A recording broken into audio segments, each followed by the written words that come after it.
Johan about his hair or something, weren't you? Yeah, and I said not to take it the wrong way, but he looks a lot smarter than he usually looks.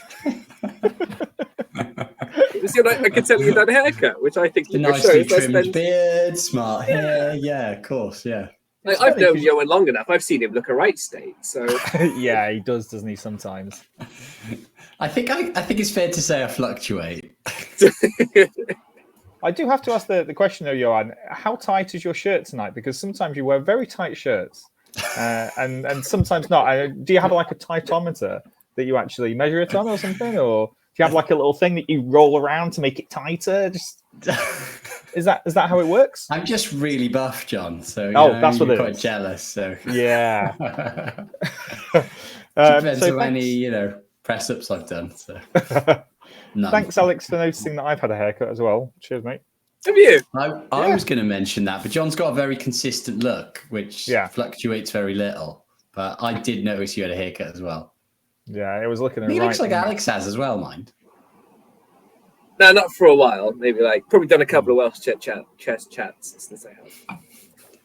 It'll be funny. You actually can go back through the Welsh chess chats and actually see what our hair looks like and faces and what we're wearing and stuff throughout and see what actually happens. Let's make a start. Welcome everybody to another episode of Welsh Chess Chat. We have got, we've not got many things on the agenda here. Maybe we can add some more things on. Perhaps maybe we're missing something that we should really talk about. But welcome everybody. Obviously, we'll have our usual review of the calendar and ratings. Mr. Bullen here has been in action in his Welsh jersey. And we'll have a look at Johan. You've also had one game, which we heard in length about in our little group chat. So I'm looking forward to showing you guys because you haven't seen it. It's impressive stuff from the opening. Really impressive. I can just about spell Wijiganzi. I think I've got that right. Is that right? I think so. Yeah. I think so. Which is, we've been trying to follow that too. And I think I followed it more last year, actually, than I did this year, which is a bit annoying. But it's always good to see top players in action and see Ding return as well, which is good. Is there anything else we need to add? Did you play in Title Tuesday this week? I did. How'd you go? It was an absolute car crash. So I fought my way back from 23. I don't know. I was 23.50 last week. Yeah, I went up to 25.50. I was just on fire one day. I didn't 200 play points that just like that. I was just incredible. I was on fire. And then lost 100 points in Title Tuesday. It was terrible. 100 points. It was terrible. It was so bad. I lost 100 points. Yeah. So. But it's because I'll tell you why you did badly, Owen. Because I logged on and I thought I'll see if anyone else is logged on. And it was 1 minute before the start, and it said that you were on, but you were playing a game. I was like, what? So I went to watch. You were playing Bullet literally before Tuesday started. So I don't know what you expect. That was a really good Bullet. I won that game. It was really good. So it was it's actually quite a good warm up. Yeah, it's weird. I think playing online chess, your rating can go up and down so quickly sometimes if you're on it, and just how you're feeling, and if you take it. Do you know what? Mine hasn't until the last maybe few weeks. I think I was very consistently going up a touch all the time, and oh my god, the last month, 2 months or whatever, it's just been up and down majorly. It's because I completely changed our repertoire, so it does make sense why. I don't play my normal openings anymore. So, well, just on that, because you were kind of having your repertoire pretty set. Have you got an online repertoire now specifically for Blitz? Do you know what? I don't really know what I'm doing. I don't really. I'm not really doing much work on chess for quite a while now. And also, I need to sort of think of a strategy again. I don't know, but yeah. So I think with Blitz especially, it's if you want to do well in Blitz, you kind of need you need to smash the puzzle rush and stuff, and you also need a fixed repertoire. And so because I'm not playing my normal stuff, on a bad day you can lose 100, 200 points. So hang on, I thought you had a 5-year plan. Is that gone? It might be extended to like 7 or something, but it's behind schedule. It sounds like one of these government projects. Yeah, it's like HS2. It's like it might just be scrapped because the budget's got too big. We're only going from London to Reading now. I was going to go all the way to China, but now I'm going to Cardiff.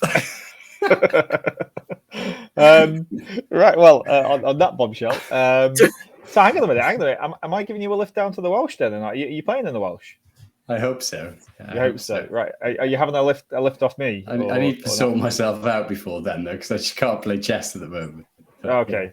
Right. Okay. Well, let's have a look at the calendar and see what's coming up. And obviously, the big news at the moment is to discuss what happened last weekend, which obviously we'll get onto. But any new things on the calendar first of all? Well, actually, I didn't even realize that this Blitz was coming up, guys. That's quite new, isn't it? Well, I think it's been on there a while, but I think they only opened the entry to it from the entry bit recently. Okay. So you've only been able to click into it, I think, recently. Okay, so adults £20, £25 on the day, juniors 15 or 20 on the day. Minimum prize fund will be £120. Ooh. What's that, like 60 for first, though? 60, 40, I've got 20? no idea what that'll be. It doesn't sound too appealing, does it? Like, in terms of prize fund. It does not. Do you know what? I don't like what it's Blitz, isn't it? So like 3 plus 2, 3 plus 2. Like I just don't see how. I don't know, unless people really like playing in person. Like I could just log on to chess.com and play 3 plus 2. Oh no, it's not the same. If I was living down there, playing over the board is like, it's completely different. Really? Yeah. Oh yeah. Okay. I haven't played a proper tour. Like I've only played in the 4NCL in the in the bar or like Blitz. Yeah, it's not the same at all, Johan. Not when points are at stake and things. I played in that British Blitz qualifier a few years ago, and 100 times better than playing online. Not that if chess.com or Live Chess or whoever wants to sponsor us, then I do take that back. Okay, so it looks like there's 12 entries already. 12 entries at 20 quid. We'll make them £240. Is that right? Maths teacher there. Quick, Anna, quick. So £240, 120 in the prize pot. So £120 to cover the cost of the venue and the arbiters. Not so sure that'll do it just yet, but good to see Greg's in there. You fancying a little bit of a trip, Alex? No, I'm playing in another tournament. I'm playing another tournament somewhere else. Okay, so I don't know who Thomas is. I've not seen his name before, but looks like there's quite a lot of juniors there already. I think the interesting thing with the splits, and I don't know if people, because it's Premier League on Sunday, whether they'll want to go there on the Saturday as well. So I guess that could be why entries are lacking a bit. Oh, so that's probably why they're putting this on, because they might have the venue for the whole weekend. Yeah, I guess that's Yeah. possible. I mean, that's the kind of thing, though, that would actually make it like worthwhile for even myself or Johan to potentially play in the WCPL on the Sunday if we could do a chess event on the Saturday as well. So that might potentially what they're trying to do in the future, but we kind of didn't clock on that this was something that we could do, and therefore it would make it kind of worthwhile to travel down for it. So maybe it's something in the future that would be pretty good, but I think we need a few more entries there. So if you're watching, make sure you feed it around your clubs. And of course, this is the WCPL the day afterwards. So I'll look forward to that. Well, then we've got our training. On the 3rd and 4th of Feb. That's a little interesting. If I was 12 plus, I'd be looking at that. What's that? He's worse than me. That's the problem. He's worse than me. I wonder if they've got any decent coaches going down for that. Yeah, I don't think so, mate. No, I don't think so. They're probably rubbish. Yeah. I mean, but the thing is, though, there's you look at the coaching that's kind of around, and okay, we're charging £50 for 2 days. We're both of ourselves. Well, considering per hour how much we would be, it's just you pay more than that per hour for one-on-one coaching. So and sometimes I even feel from being as a teacher. And when you train as a teacher, it's not always sometimes what you actually want to teach the children. It's actually just how you talk about the game, just the language you use, just how you describe what you're doing in the position. Sometimes just being around people that are successful in a particular area can sometimes have a big knock-on effect as well. So I'm massively buy into that too, which is, I guess, why, Alex, you talked to me and you went on this, right? Yeah, absolutely, mate. Absolutely. I thought it was a bit of the Didn't deep. zone out at all when you were speaking, mate. I know fully what you're on about. I thought you were doing your little junior coaching segment. I thought, All right. Thought I could go sleep now, right? yeah, you're rest my brain, mate. Okay, this was on before, wasn't it, Alex? The Welsh Spring Open. Yeah, but they've 17th only and 18th? again recently put the entry form bit. Okay. And was it always the under 16 championship within it, and the under 13 and under 11 separately? By the looks I of believe things? so, and that's how it was last year as well. And I think it's good that it's over 2 days, no Friday night game, which is good news for me at least. But yeah, it's just one open as well. There's no major, minor, or anything. So just one big section. Interesting. What do we make of that format then? Just one big tournament. Are we quite happy about that, or? I quite like it. I think, yeah, with especially with the 3 games on the Saturday. I think if it's full open, then it can get a bit much. I think it makes sense because you have ones where they have minors, majors, like the one we just had, and then it's nice when everyone plays together and you just get a different mix, different opponents. That you don't just play the same people you play all the time. Yeah. So yeah, I like forces people to. You can't have those people that always go into the lower section when they could probably play in the higher section if they wanted to. Kind of force it to hand a little. Yeah, you're forced, and then you get to play them. For example, I know we're going to talk about it later. The weekend we just played, I played every single opponent before, and it's probably everyone in the Open I've played before. Whereas when you get this tournament, there's probably some people who I haven't played before, and that's more interesting for me, at least. Maybe for other people to play those. It'll be better that everyone's had their rating boost by then, FIDE rating boost, right? It's March the 1st now. Is that no? Oh, yeah, this is February. That's February. Yeah, oh, that's a reason not to play. Thanks for that, Johan. Yeah, I'll sit that one out, I think. On this website, why it says Mar when there's clearly space for CH to be added on. I mean, there is, isn't there? Look, you could put CH on the end of that. Is maybe there's some computer reason why I don't know. I think you're nitpicking, Peter. I think Peter watching this. Don't put the CH on the end. if John's gonna be petty, just ignore it. Just ignore me. Yeah, that's fine. Okay, right. Okay, so So with some of these mentioned that Weston is meant to be Western as well. Everyone's nitpicking here. They're all taking. I mean, it's spelled correctly down here. I mean, it's actually a different vowel look. That's interesting, isn't it? How did you do that? Surely it's a copy and paste job. Well, obviously not. But okay, any new events? Any new changes? Typed every one of those things in. Yeah, that's quite tough, isn't it? Need more appreciation for this calendar if that's the case. Yeah, I mean, it's already the highlight of Welsh Chess Chat. What more appreciation can it want? Everyone just turns off now, right? The calendar's over. The calendar. I mean, we'll move on to ratings now, and the amount of people will go down from 6 watchers to 7. Okay, well, there's no new events, so let's have a look at the ratings, and I'm pretty sure we're all going to be changed. Our 4NCL game should probably be on here now, so if we click on new, as we kind of usually do. So Jose's lost 11 points. I didn't see how that happened. 4NCL. Must be 4NCL. Johan, you lost 4. I've lost 7. That's not too bad for. Yeah, I'm quite happy with only losing 7, to be honest. I thought I'd lose more. I thought it'd be like minus 15, minus 20. How do you feel about being under 2,300 though, John? I don't mind. It's you better get used to it, haven't you? Better get used to it. It's one of those things where we belong. Yeah, but I grew up though, just not being bothered by rating at all. So that's how. So in my mind, actually being bothered by rating and actually going through a spell where I was actually quite alien to me. I just want to play free and not actually care about what the rating is at the end. If it's like the 5th round of a tournament and it's a weekend congress and I'm not going to win, I just offer a draw and go home. You know, that's what I used to always do. But of course, if you care about your rating, you can't do that, can you? Which is a bit weird. But biggest gainers so far, Mr. Cats and Mr. Brown making a big run. And And Mr. Cat is actually overtaking you, Alex, on the Welsh Chess Union ratings. Are you worried? Well, no. I mean, if he overtakes my FIDE rating, absolutely I will be. Yeah.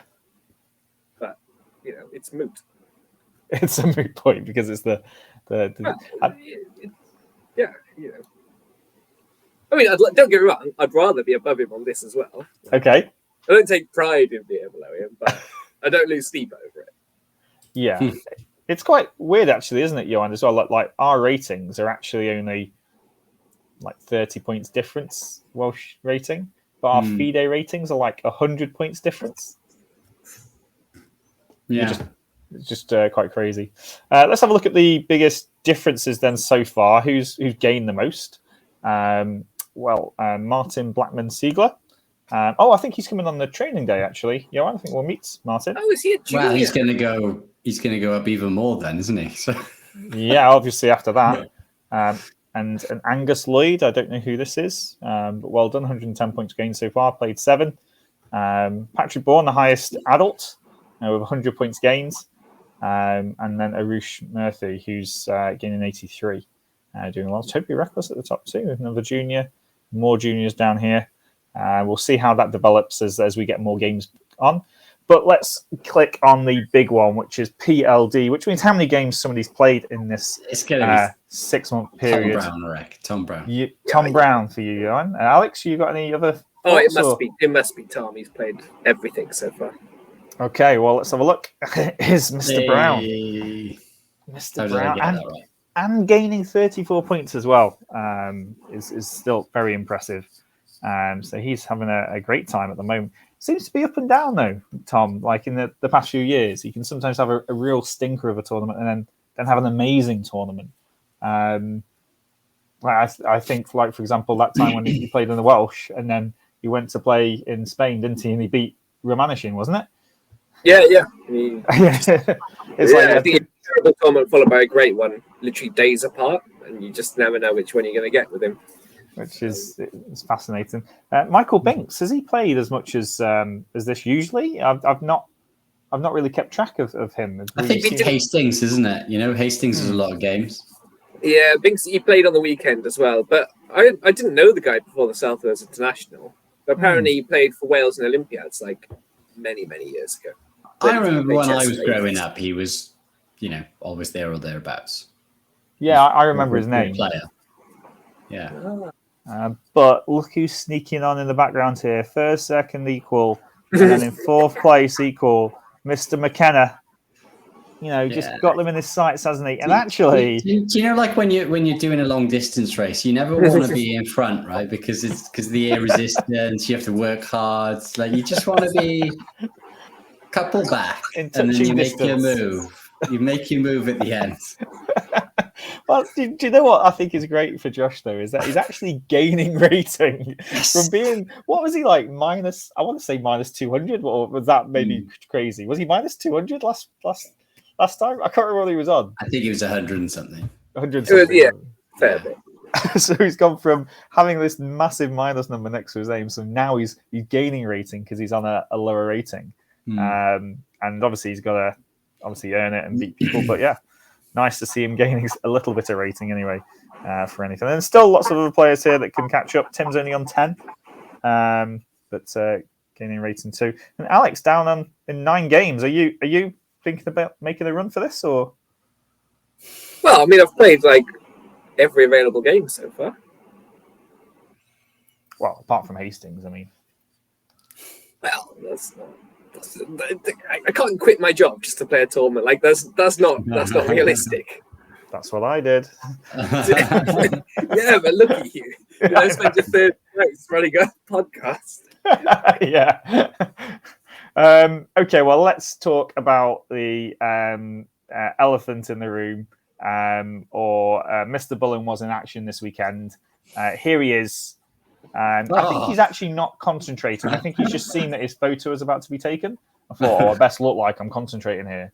This must I'm not have been. sure I've ever seen you concentrate that hard, Alex. That looks like proper focused. I think we by this point, this is quite late in the game. I think we're down to like sub 10 minutes each. So I think I'm legitimately concentrating. Yeah.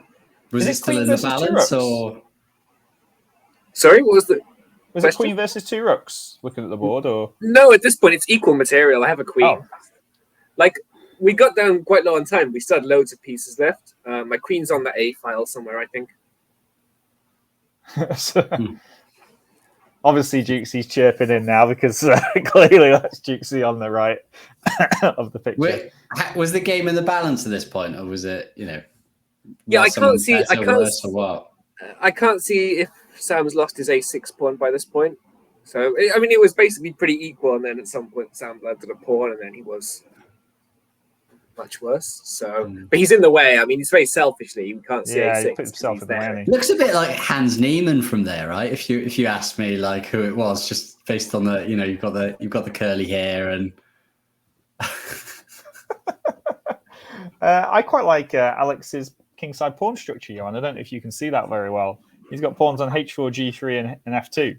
It looks like Alex's best pawns off the board there, though. Like that H pawn needs to be up on H6 for me. Oh, no. For an endgame, it's right where it should be. It's exactly where he needs it. And then he can grind something out. This is a view, actually, from the whole playing hall, which was kindly sent in. And you can see there loads of people. Well, it looks better attended than last year. Do you think we have a demographic problem, though? I mean, no, there was one woman. If you find there's one woman, you might be able to find.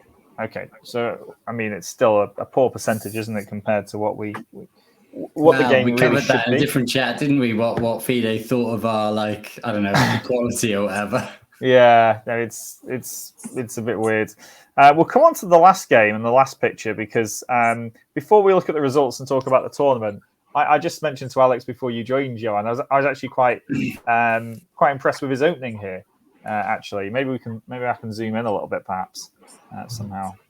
Whilst you're zooming in, notice how I'm not focusing in this game. See? Yeah, he's not You've bothered. got a nice time advantage there, haven't you? Considering Or is he frozen? Hey, he's complimenting me, and we can't hear it. No, this is the part that you want.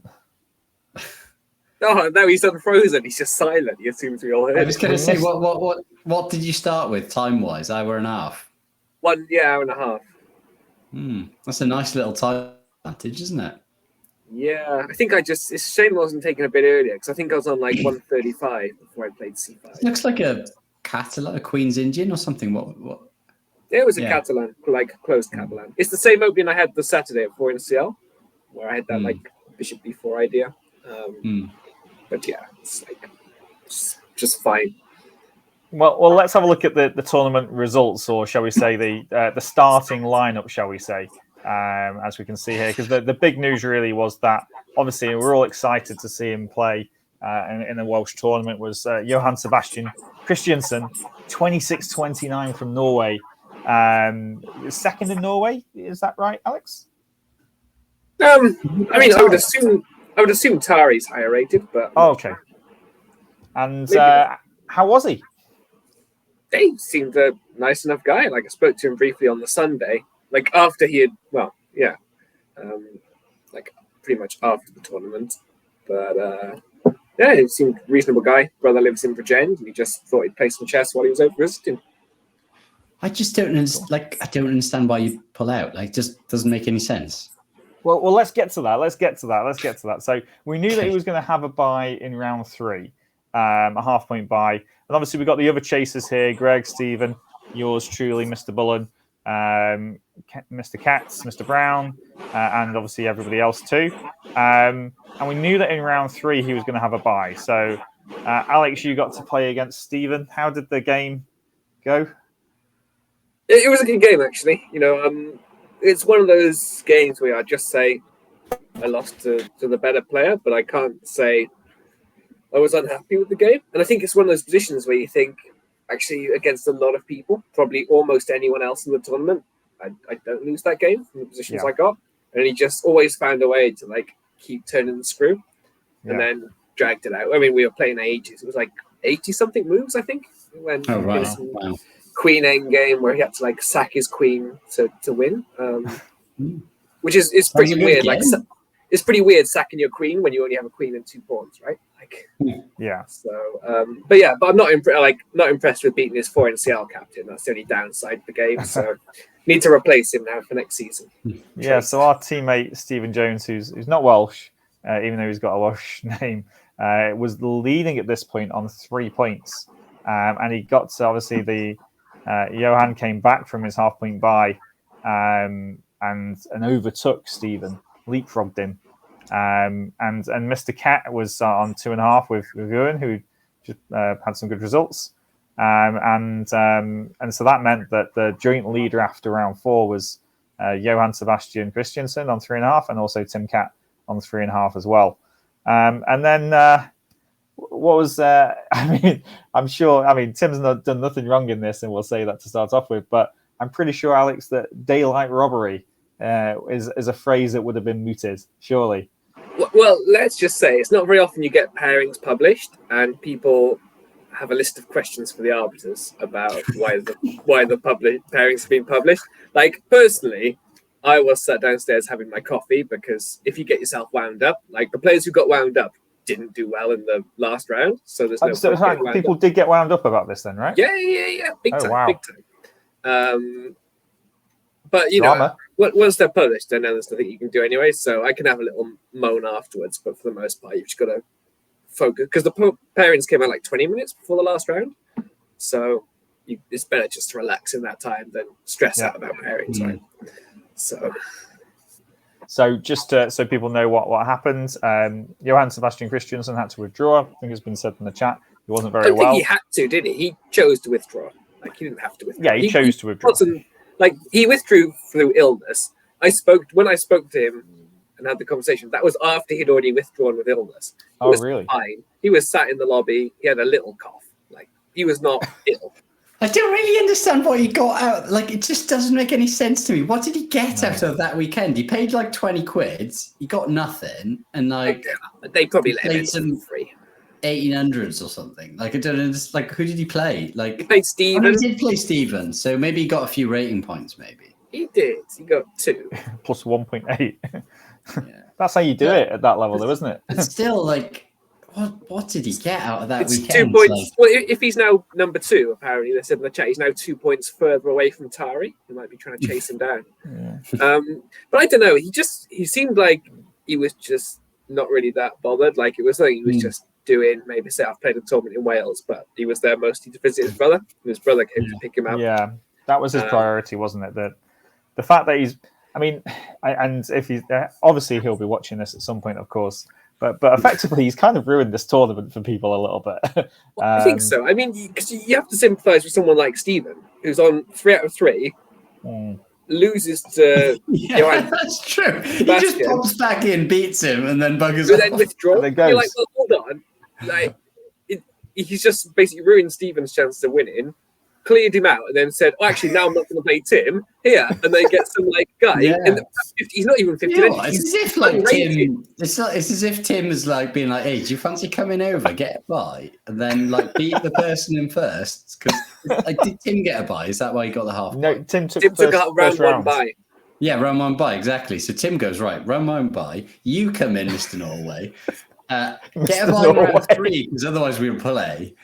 And then take out the person in first, and then I'm gonna swoop. Like, is it like that would be genius if you did that? That would be genius strategy. I just think it's a case of really that obviously he's like, obviously I mean, has he got a world? Is he top 100? Or no, he's not top 100 maybe, but he's probably close. He's close enough. He might be with those 2 points. This little event that just means nothing to him really. In a sense, and if he doesn't feel like playing, he doesn't feel like playing, and there's nothing you can do. And obviously, it's great to have somebody of that rating come and play in the tournament in some respects. But in a way, it's kind of messed up the tournament a little bit because, and especially with this, I saw this last round pairing, I was just like, what? And no disrespect to John Tewson, but He's obviously played very well to get. What did 3 he get? points. Who did he beat? Because fair play. Yeah, let's have a look at. What's he doing up there? So he beat Binksy and Thomas Wells, but that's a different story. Maybe. That's a good, I mean, to only lose to Greg and Tim, that's a good tournament, isn't it? I mean, his FIDE rating will be pretty big actually when he gets one. He'd be in the Olympiad team now, wouldn't he? Olympiad team. Next one on the list. So he's not got. He's just completely unrated. This guy. Well, that's his Welsh rating, 1532. Yeah. Oh wow. Okay. Wow. Well, obviously, then the pairings, there was a number of people that could have played, and Tim Kett, who was the outright leader on 3.5. So obviously, it could have been yourself, Alex, Greg, Stephen, or John Tucson. And of course, it's not the arbiters that are doing the pairings. I assume it's the computer that does the pairings. And for some reason, it chose that the 1500 to have the upfloats. It's just quite hilarious. This reminds me of this reminds me of the last round in the Welsh ones where where Swan was half a point ahead and there was a bunch of us half a point behind. And no, he was a point ahead. Sorry, he was a point ahead, and a bunch of us point behind and. They drew Yolo to play him, and Yolo was had no ambition for winning the tournament. Just gave him a draw within a few moves, and the rest of us were like, "What are you doing?" There's somebody has mentioned that. I think John had already played against Greg, hadn't he? So he couldn't play. Yeah, but I mean, it doesn't matter, right? No, it doesn't. No. Because in our heads, we thought it would be Steve and Tim. Myself, Greg, and then Tucson floats down, right? This seems logical. Yeah, it does. I mean, there's some they get very worried about pairings when it's of the computer with colors. Sorry, but if we've all had 2 of each, it doesn't matter if we break our color sequence. Yeah. That's irrelevant. I mean, the computer doesn't think it's irrelevant, but in my opinion, if you've had 2 of each, then 2 is irrelevant. Yeah. Then keeping sequence doesn't matter. So I mean. That's what I think we all assumed what would happen, but I accepted the pairing. Some people didn't. I mean, you can't do anything about it though if it's done by a computer, right? Because the computer software is but they wanted explanations. Okay, well, explanation. The computer did it. You should have got your AI chat on the go, Johan, and sent it down there just to see what happens. So hang on. So Johann Sebastian, he took out a point off Stephen Jones. Stephen took a point off yourself, Alex, and then Greg. Yeah, Greg had a couple of draws, didn't he, as well? He did round 1. I didn't see much of it in round 3. Yeah, I don't know what happened in round 1, 1600. But Tom Brown, I guess, is a decent draw anyway. It's not exactly too surprising. With Mr. Brown being on form at the moment by the looks of things. So this meant that after 5 rounds, without having to play anybody over 2,000, although to be fair, Adam May, Ethan, and Ewan, they're not exactly pushovers, are they? They're good players. He's done a bank job here, Mr. Cat. Has a fair play to him. 4.5 out of 5. Takes a half point by. Does 2 days worth of work and walks away with first place. And you can only play what's put in front of you. So fair play to Tim there. Okay, major section. This was won by the rating favourite Mark Thomas of 5 out of 5. Nice. Big joint seconds with lots of players on 4. That's a lot of players on 4 points. Yeah. And a few other names and lots of juniors in this as well. It was very well entered, wasn't it? Yeah, it's fantastic actually. Entries. It was 50 entrants. Well, so many people were on. Looks like Yaroslav didn't turn up to this one, so maybe 49. Good entry actually as well, and good tournament, and good to see it being put on. Well done to the organisers and everything for getting this tournament going. Any other comments from the? Oh, I'm zoomed in so much. Any other comments from the tournament, Alex? No, I mean I think it was good that it was much better supported than it was last year. It's good turnout, and actually I think pretty strong as well. When I initially entered, I think I was supposed to be second seed. There was only a couple of us over 2,000, but then there was kind of a late flurry, which it was good. You want people like that in the tournament. I mean, I only got to play one player over 2,000, which is mildly annoying, but yeah, it was still decent workout. If it had fallen at the right time for me, when I saw that like Stephen had gone in, Greg was in, you were in, I was tempted. I would have been tempted to come down for it. If you can get that many players, above, let's say 2,000, 2,100 in, then it is tempting to come down and play in these events. But it's just one of those things. Okay, well, let's move on because you're not the only one that's been in action this week. Mr. Reese over here has had a very interesting time, and I'm pretty sure he wants to share that time with us and have his little rant. So, do you want to share your screen, Johan, before we go into this? Oh, what's going on? Yeah. Well, you shared. It's like flashing. They're flashing at you. Yeah. I mean, you were freezing before. So we can see your screen anyway. So 1 sec. We're all good. Can we? No, I can see your screen. Oh, okay, well, I can't. No. And if I can't, I assume none of our viewers can. Oh, I can. Yeah, we can now see it. Is it flashing though? Oh no, it's fine actually. No, but mine always flashes when I share as well, but everyone else can see it fine. Oh yeah, but like it's giving me some sort of epileptic fit looking at it. It's like the problem. It's like, let me see if it's stopped flat. No, it's still flashing. Oh my gosh, I can't actually move pieces when it's doing that. That's like. Can you copy the notation and then? Oh, can you load up Lichess instead? Maybe. Yeah, maybe I'll do that. Okay, let me try. Let me try like opening, I don't know, chess.com or something. Not sure how you input a game into that though. I think we've lost Alex. I think you can just click on analysis and it kind of works the same way, although chess.com's a bit awkward. Suck it up. Somebody's telling you to suck it up, Johan. Oh, that was seriously flashing a lot though. Right, let me press share. Alex has turned into some like little clock or something. Yeah, he's just disappeared. He's had enough of you. Can you see that now? Hang on a minute. Let me just put it on the stream. Yeah, there you go. You're on. Yeah. So why I wanted to show you guys this as well was the bit of prep from my opponent, and it wasn't specific. The thing is, it wasn't specific prep for me. I think. I'm fairly sure it wasn't specific prep for me. And that makes it even more extraordinary. Well, just set the scene. It's a league match, right? It's a league match. It's against someone's B team. So I don't know, but I assume he's around 2,000. Mm-hmm. And the level of prep is ridiculous. I think it's ridiculous. So let's see what you think anyway. Mm-hmm. So I opened with D4, knight F6. Let's turn this off so it doesn't we don't need that bias us. Okay.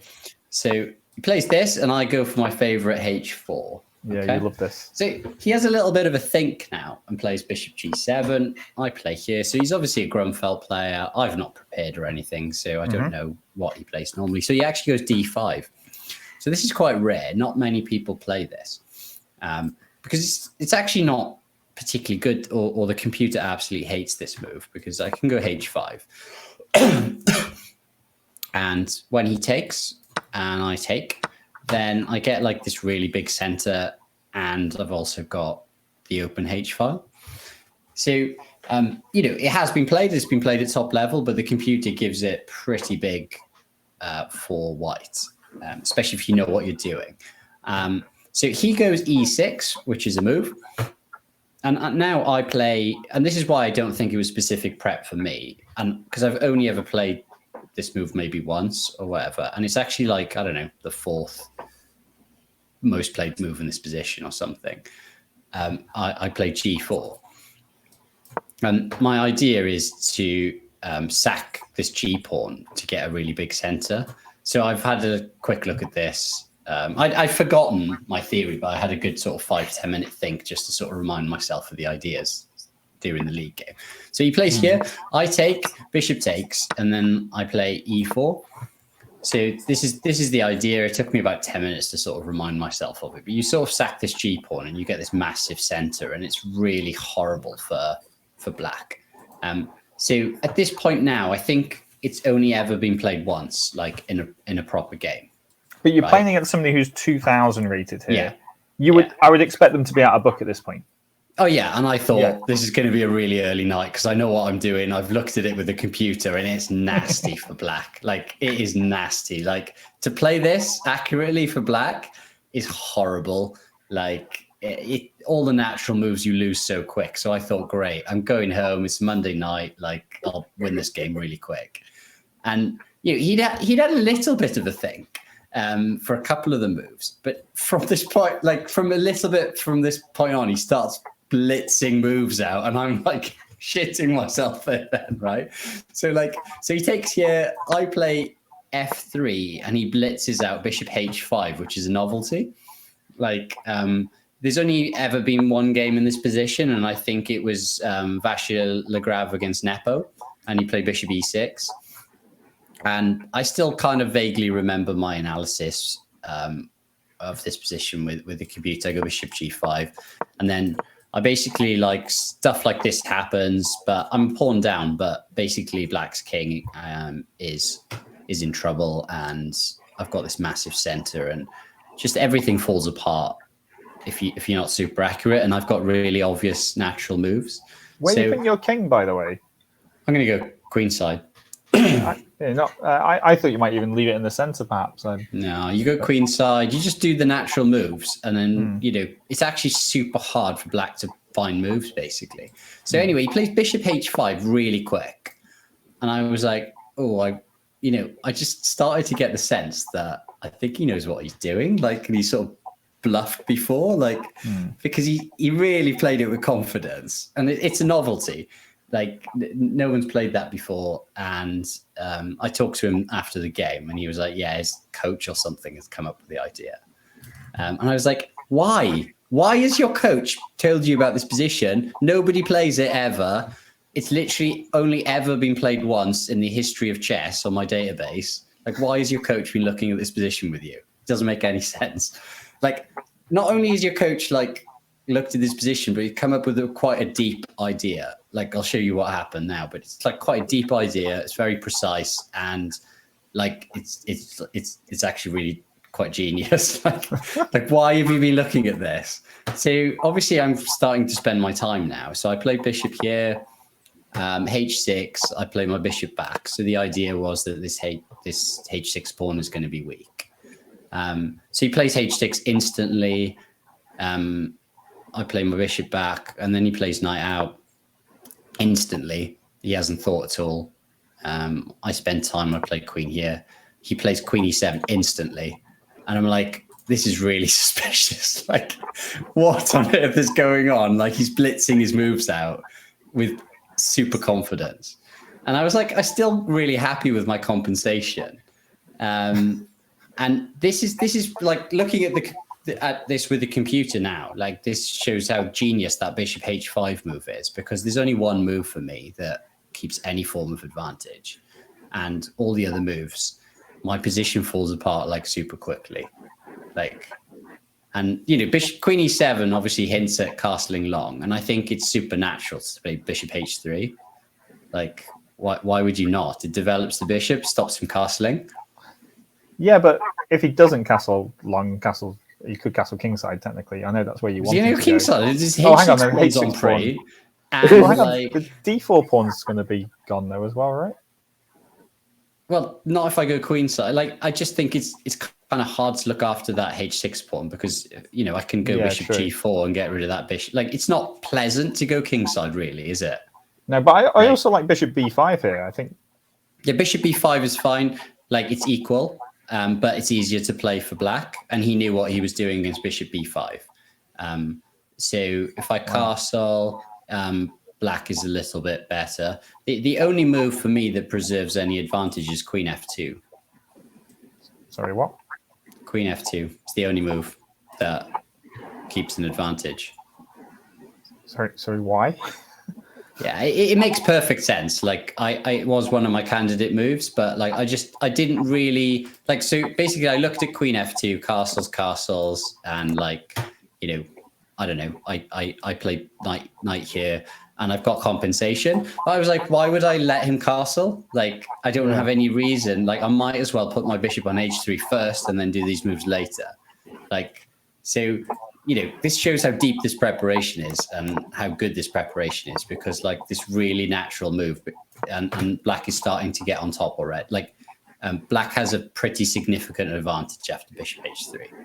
Like he instantly played rook d8, instantly, and I was like, okay, like he knows what he's doing. Like you're smelling a rat.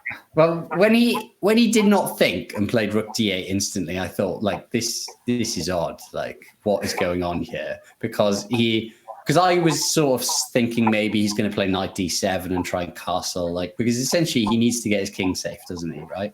And like he instantly played rook d8, and I thought, oh, like this is starting to like, not feel so great anymore. So I castled, and he castled instantly, like, not even calculating anything with bishop takes, h6. And You calculate it, wouldn't you? Just a little bit.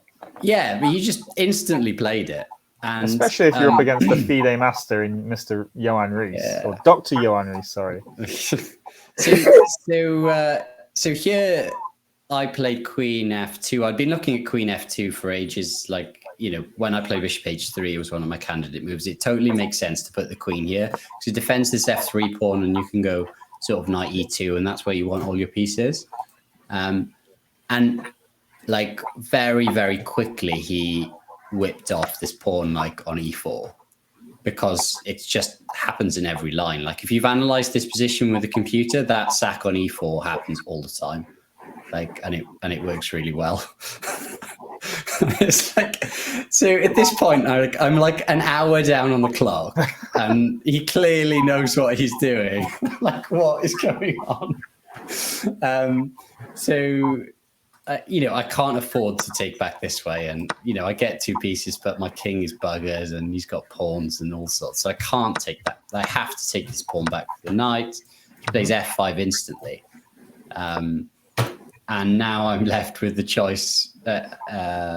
Obviously I had actually looked at knight takes e4 when I played queen f2, so it was one of my candidates. I hadn't completely missed it. But what I had missed was after f5 here takes bishop here, like queen g5 check. And I'm like, oh, I forgot, like you've got this check because lots of things have moved out of the way, right? So, and it's an absolute mess. It's an absolute mess, but I kind of missed queen g5 check. My other option was, to play this back, but he just goes here, takes, and then bishop takes d4. And like horrible. This is super pleasant for black. I wouldn't fancy playing this for white at all. Like he's got an initiative. He's got 3 pawns. So this is just an amazing piece of preparation. It was just like I've never seen anything like it. I think this will be played at top level because practically, like white is not finding the right moves to keep an advantage. And even if they do find the right moves, it's not the end for black. Like, and it's kind of really unpleasant to deal with these threats over the board. So yeah, actually, I think I did a good job to make it difficult for him, and I probably should have drawn, but I didn't have any time. Like I there was a point where I could have drawn an endgame, but it was like it reminded me of one of your games in that tournament in Magaluf, Alex. Do you know, like where you had to calculate, like you could have gone into a king and pawn endgame that was drawn, but you had to see like 30 moves ahead or something, and like it's like you might have a gut feeling, but actually knowing it's drawn and drawing is no, like if I had like 5 minutes or something, I could have counted it out, but like I had 1.5 minutes, so I could have spent a minute, maybe not fully calculated it, and then if I had rejected it after that because I had an option to go for a rook endgame that was potentially drawn, or I could have drawn it, but I wanted my full 1.5 minutes to have a go at the rook endgame instead of going into a king and pawn endgame that was drawn. So it was just a horrible one to calculate. So it got really messy after that point, but like his preparation had done the trick. He's like +3 at this point. So has his preparation ended now, or is this the end of it? Or I think this is the end of it basically. That's move number like 19, is that? I think the idea of knight takes e4 comes up in every line. So it's not like he specifically looked at knight takes e4 in this line, but he knows that that's what you need to try and do, and it works in pretty much every line in this way. So it was like, I think rook d8 and castles was part of prep, and then you just knew that, okay, basically doesn't matter what I do, he's sacking on e4. Yeah, just blindly. It was just phenomenal preparation, and this is not like a GM or something I'm playing, like, and it's not like he's specifically thought he's going to play this. That's what's amazing about it. I thought the preparation was just insane. What do you think?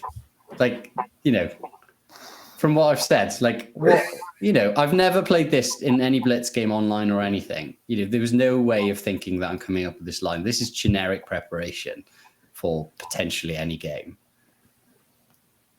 Alex, I think it's like very frustrating when you're not playing the person, when you're playing like an engine or their coach or something. That's the first part of the game. Like, yeah, there's nothing worse than sort of walking into these kind of things. I mean, I think it's very impressive. Also, that bishop h5 idea, like, I actually, it's actually just amazing because it's so deep, like, and it's never been played before, and it just looks crap on that square.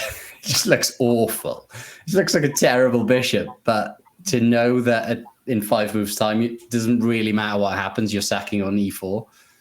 Like, I think in some respects, though, you're like, if I'm a King's Indian player, and one of the things that I know that I have to look at before I play the King's Indian over the board is I have to have a line against h4 on move 3. It's all the rage at the moment. It's a popular line.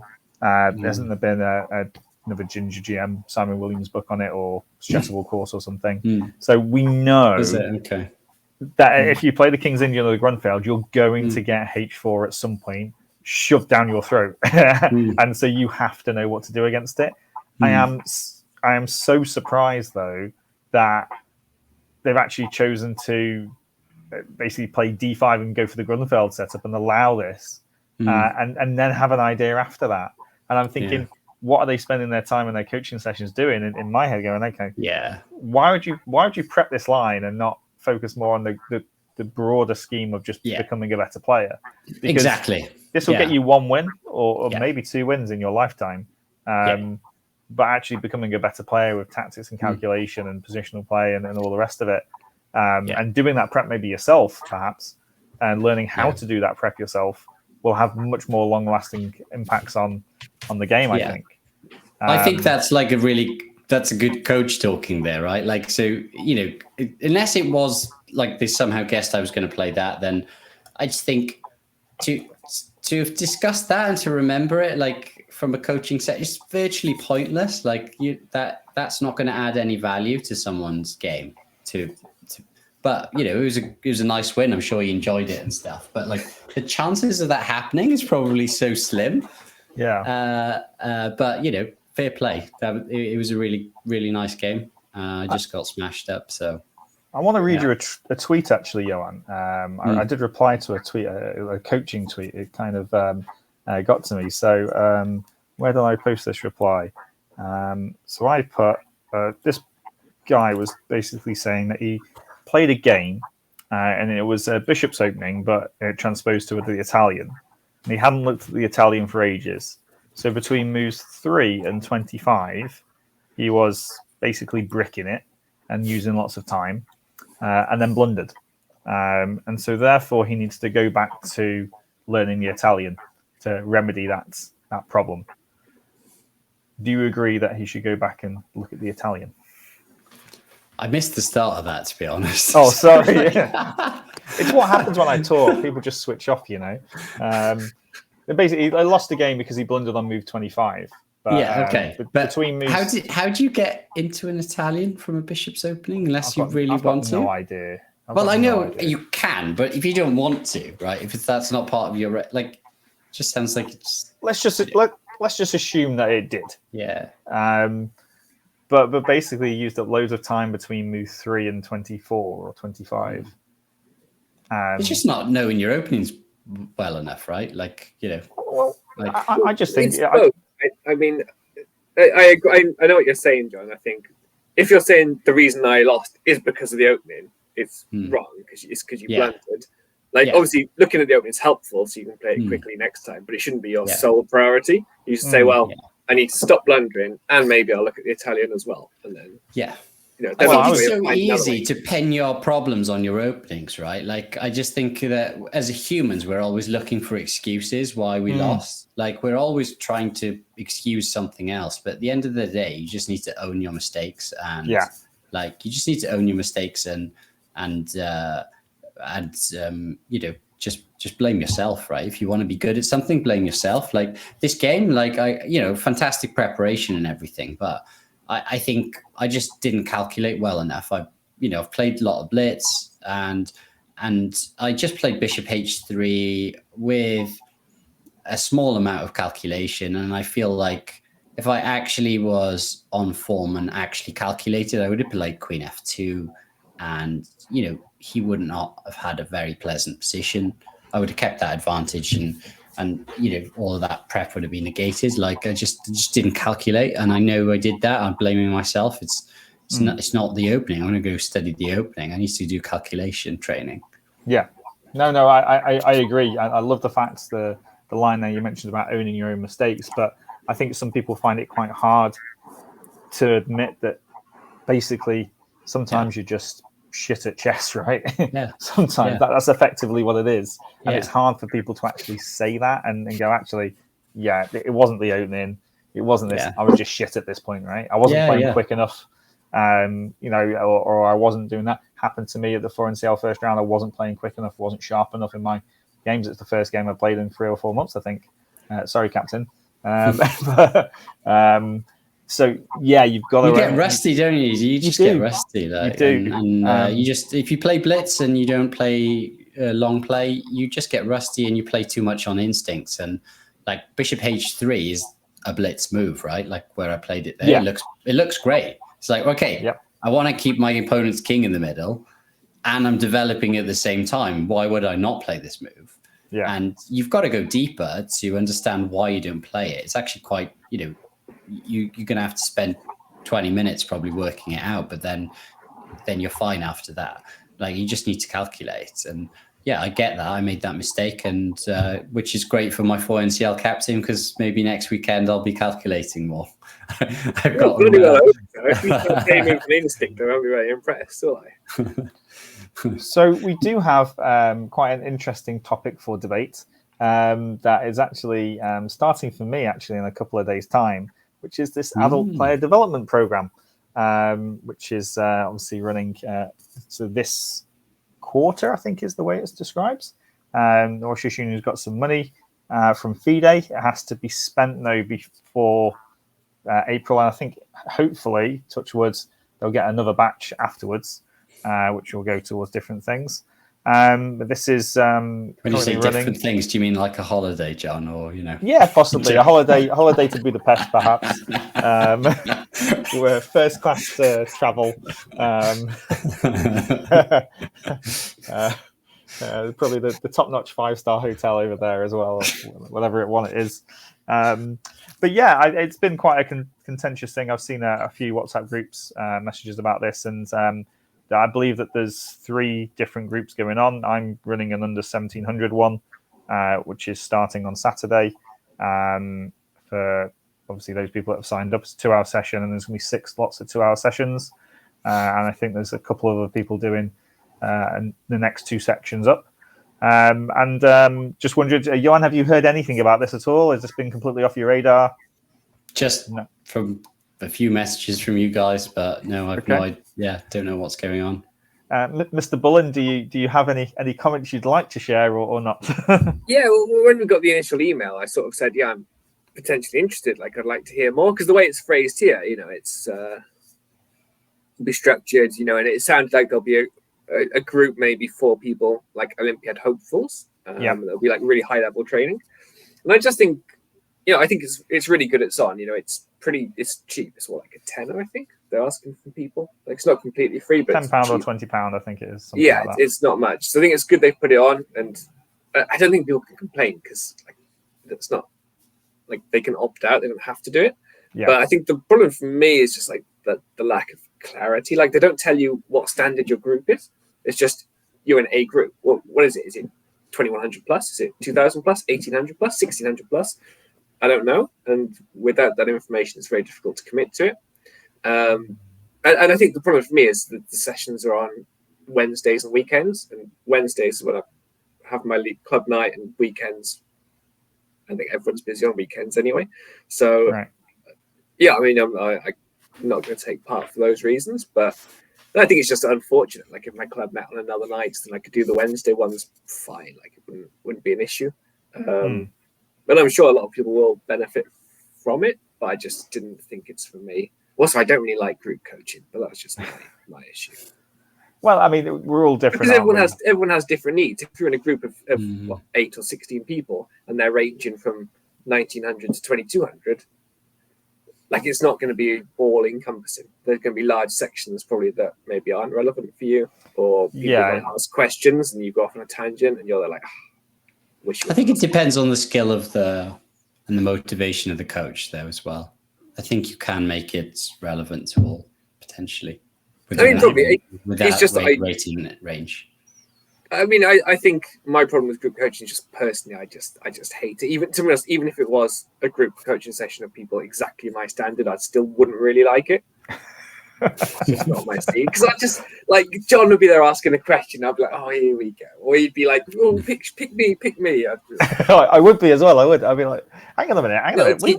Oh my god! Pet, Since oh, that's horrible. We're in the same group now, aren't we? Oh, we'll have to change that. We're in the same rating band, me and Bullen are, aren't we? Well, temporarily, yeah. Yeah, temporarily. Yeah, you're right. Right. Overhaul you and leave you in the distance. Yeah, God. I hope it happens. Only if you went for this coaching. So.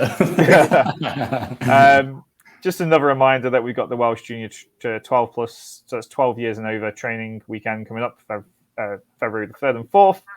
Make sure you sign up. You can contact myself or Ian Eustace. Emails are there on the Welsh Chess Union website. But I guess just the last point from us all is just Wujek Khan Z. We haven't even mentioned it until now and at the start. Johan, have you been following it closely? Yeah, I not super closely, but I have looked at pretty much all the games, and just following the pattern of modern chess. Really, it's just mental. It's so much better than when we were growing up, John. Like where everyone would draw, and it was just maybe one win every few days. Now it's just mental. Everyone's going for it. Like there's wins left, right, and center with black, white, everything. So modern chess is so much better than it was a few years ago. Like AI has made a big difference, hasn't it? Would you agree? Isn't it so much better to look at? I think people are taking so much more risks now, aren't they? And it's because they know the availability of options. Like later on, it used to be like you used to think that you had to be this super accurate player to get any win potentially and just draw otherwise. And I think a combination of Magnus and AI has shown that if you fight and you just get stuck into complications, then the wins are there. If you need, the wins are there. You just need to be a fighter. I think it gives hope to those lower rated players as well. You have, Juenja and Donchenko, and I mean, you think they should be the whipping boys and girls, right? They've both beaten Firouzja. Like it's just, I think it's really good. This is actually one thing I wanted to raise from, the league match I just showed, right? I feel like, since I come back to chess that before it used to be like, I used to feel that people playing you felt like they had some sort of handicap if they were 300 points or something below, right? If you had a title and they didn't, like they would just play worse than they normally would. And now I'm like, everyone's just trying to kill me. Like, it doesn't matter what their rating is. I'm like, wait a minute, guys. Where's the respect gone? Where's this respect gone? People are just trying to, like this guy, back in the day, you get this big opening advantage and then you get nervous, mess up a bit, and then it'd be an equal end game. And then they'd mess up and lose. But he was absolutely trying to rip me apart from the opening. He messes up a bit, and then he goes, "No, it's equal end game. I'm going to still try and beat him." And it's like, I'm like, why? Where does he get What that have I done to you? mental resilience from? Like, I feel like I don't know why. I think it's because people play online more and they beat people with higher ratings all the time and stuff. Just and they're like, "Oh, wait a minute. Actually, they just play chess. It doesn't I feel like everybody just feels like they can beat everyone these days." There was a little bit of mystery before. You mean like, they've got a title, and you don't get to play them often. Therefore, when you do play them, it's kind of a special occasion. Get a little bit scared, and therefore play a few defensive moves, and then you've lost. Whereas now it's horrendous. Now they see you, and they're like, "Oh, I get to beat one of you guys over the boards." Like, it's not fair. No, you can't go back to the good old days. Yeah, well, we used to wipe the floor with them. Okay. Wujir Khanzi, Abdi Saturov is in the lead. I thought he was clearly in the lead. Have I maybe missed? That's round 10. No, he was lucky to win yesterday against Farmadam. He had a long game. He messed up and then won again. Yeah, and I think it's great to see that the current world champion. I mean, Ding, he's had a bit of a. He's played so badly. He has, hasn't he? It's really disappointing. I mean, he's only the women's world champion on tie breaks at the moment. Yeah. And Jiwen Zheng, great to see her getting some results as well. And gaining some rating as well, by the way. Clearly, she's got quite a good strategy. Like, with White, she just plays really solid, and then everyone tries to beat her, and then she kind of she has her chances to win. Then it's because she played in Exchange French, didn't she, to beat Farouja? I love it. Did you see Magsudli versus Warmadan a couple of days ago? Oh, that was brutal. I felt so sorry for him. He was having a great tournament, a really good tournament until the last 2 days. And he had like 2 7-hour losses in a row. That was pretty bad. Yeah. That must suck. Like, that must hurt. It's amazing that a 26-25 player can make such mistakes. If only they were 26-27 or 26-29, as our friend from Norway was, then they wouldn't make those mistakes. And there's also, I mean, we talk about youth, Abdi Saturov and Gukesh at the top there. Not that there's not youth all the way down there, though. But you got Giri's obviously half a point off, Nipo and Ding are a little bit older, aren't they? But when we go down to the challenges section, and we see who's going on here, obviously Hans is in there, trying to get his face in front of the cameras as per usual. Having a bit of a bad tournament compared to his 3,000 rated performance normally. But aren't Maruzzi and Mendonca super young as well? Maruzzi's 16. And Leon-Luc Mendonca, I think he's pretty young as well. I think he's a kid. And Dada's young as well. Yeah, because Korobov isn't, and neither's Lamy. Hans is now classed as old. And it's a game for kids these days, chess, isn't it? Must be. Yeah, you always regret not putting people. I played that number 3, Daniel Dada. I played him in France, 2018 or 19. He was 2,300 then, and I was absolutely battering him. The black side of Queen's Gambit declined, and I was quite annoyed then that I lost the game, and now I'm more annoyed that he went to be 2,600. So I think that would be a really nice scalp to have. I mean, it wouldn't quite be Richard Report level that Johan has, but he wasn't quite still that. Annoying. Yeah. All right. Well, still, how many rounds left? 1, 2, 3, 3 more rounds left. So get watching that as well if you can do. I think we'll draw it to a close there, guys. Thanks very much for joining me. Thanks everybody for watching. All the people that type in the chat. If you are watching on YouTube afterwards, then please give us a like and a follow. And if you're watching now, please make sure you give us a follow on Twitch as well. Great to speak to everybody, and we'll see you all next week. Bye-bye. Bye.